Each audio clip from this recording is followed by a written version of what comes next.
the teaching profession, nobody had to sell me on the idea of going to a conference. And at my very first CMC South, somebody showed me that completed the square. Why the hell did nobody ever tell me this in high school? I mean, really, I was sold. But Jerry Neidenbach kept bugging me, and she kept saying, you have to go to Asilomar. I know you like Palm Springs. Palm Springs is great. And I would say, why? And she said, just trust me. So finally in 2003, I did just that. I trusted her. I took a plane after work, got to Monterey. It didn't look like this. It was pitch black. I had the same experience as Steve. I got in a cab, had no idea where I was going, but I was pretty sure that I was going to arrive at some sort of 1960s office park looking thing, because it said conference center, and that's what conference centers look like. So you can imagine my absolute shock when I opened the door on the social hall. As much as I was in awe, I was also at home, because I realized that I had entered the world of Julia Morgan, and I knew Julia Morgan.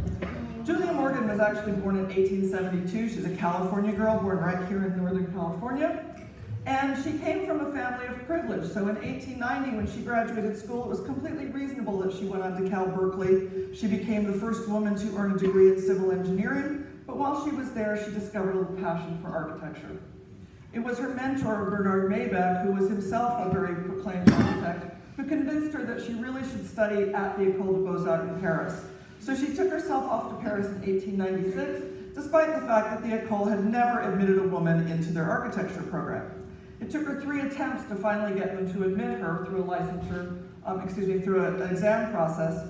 But she finished her certificate and became the first woman to get a certificate of architecture from the École des Beaux-Arts in 1902. My crib notes are dates. She returned to California, became the first woman licensed in the state of California, and around the same time she met Phoebe.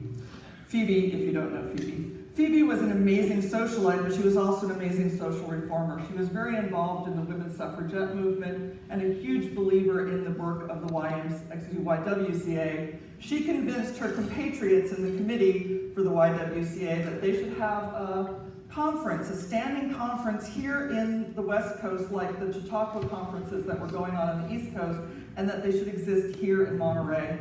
And so in 1912, Phoebe hired Julia Morgan to design Asilomar. The very first building that was built was the Phoebe Hearst Social Hall, which now serves as our registration area. Soon after the chapel was built, it served as the only gathering space. It wasn't until 1928, Julia's last building here at Asilomar that we're now standing inside of, or sitting inside of for some of you, that they really had a full conference center. The Stuck-Up Inn and the Pirate's Den were where the first workers actually stayed when they came here.